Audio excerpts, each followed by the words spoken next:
Okay, Steve, now that I've showed you around, what do you think? What do you think of this project? What do you think of my vision? And what do you think is the step-by-step, more or less, where we need to focus and what we need to do at this point?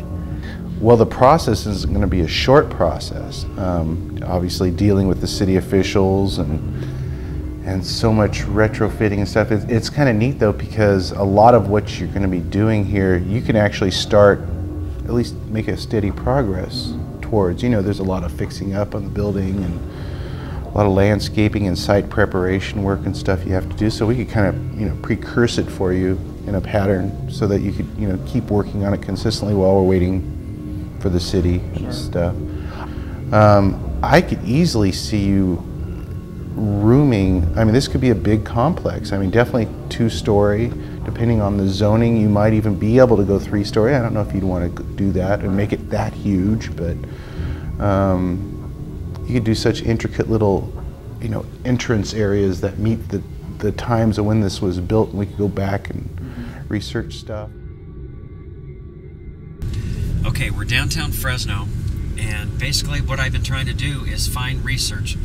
The estate is huge. There was a family there, there was businesses there, and we need to find out who it was.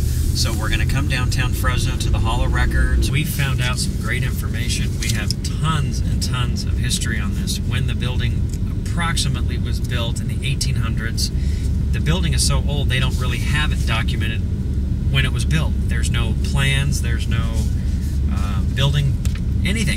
They just built it. Then when they did additions and add-ons and remodeling, we have all those dates as well.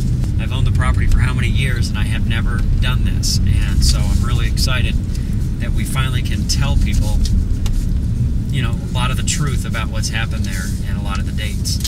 So we're going to read it, study it, and go from there. So I'm excited.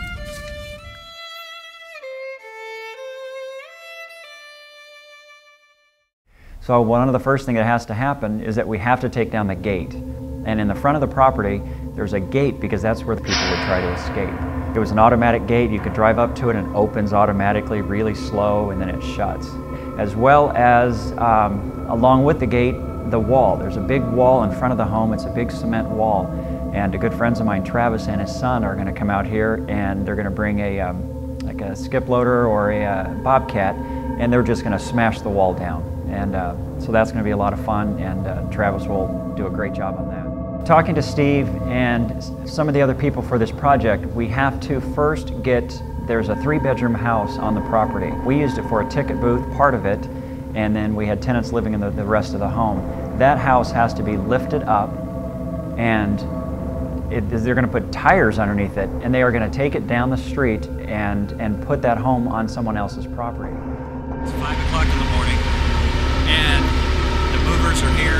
We're all here. I'm tired, and all day long we were getting the house ready. Now tonight, the house is ready. The highway patrol's here. They're going to start pulling the house down the street.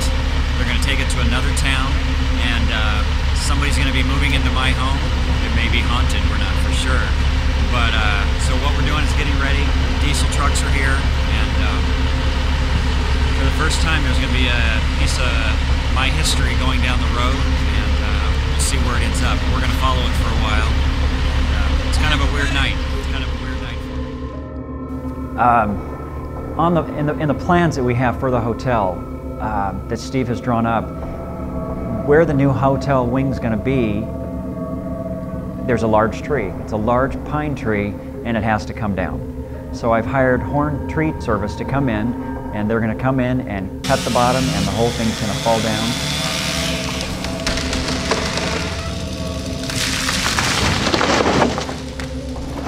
And once we start with construction, again, that's where the main part of the hotel is going to be. Otherwise, we would have a large tree inside the hotel, and that's not going to be a good idea.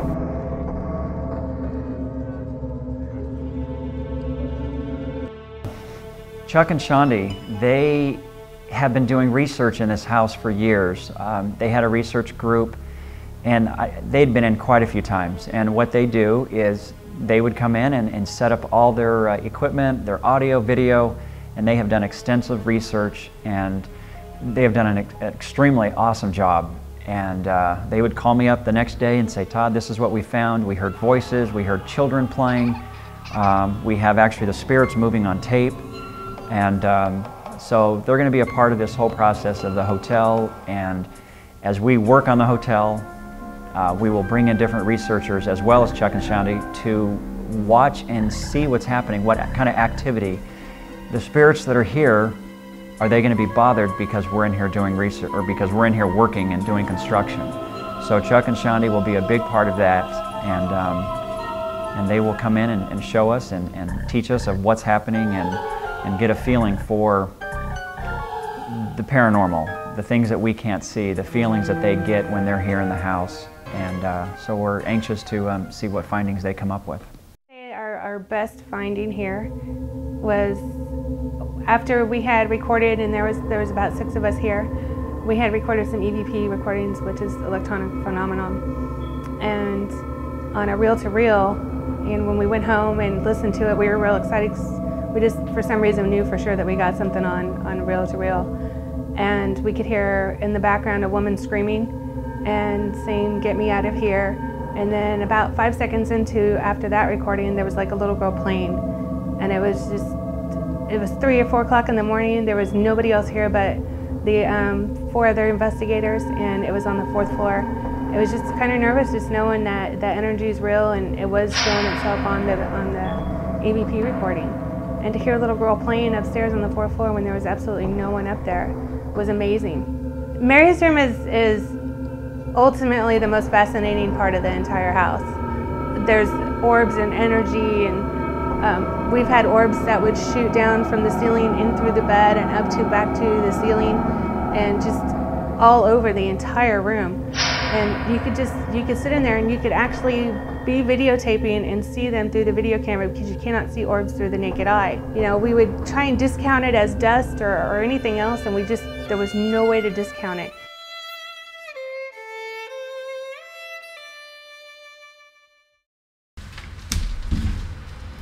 Okay, things are a little different in here now.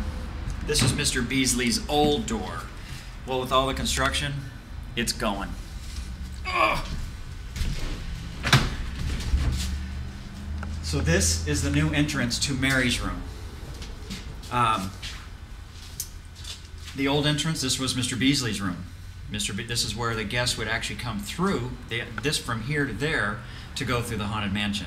Now, that was a room within a room. So John was right in here, and this is where our guests would first come in. We have now taken down the walls, and now Mary's room is huge, and this is a room that someone will be able to rent. Again, this was a room in a room, and so we had to go through and figure out, we had to take out these walls, and now we're finding out that there's windows that were hidden underneath sheetrock. So it's kind of like a mystery house. Why they did that, we're not for sure. So we're taking off the walls, we're taking off the sheetrock, and finding these old windows that were boarded up from the inside.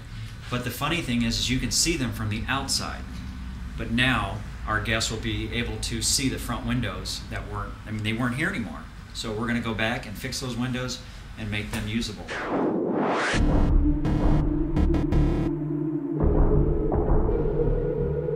After going by Steve's office, he gave me the new updated plans that we are going to present to the city of Clovis.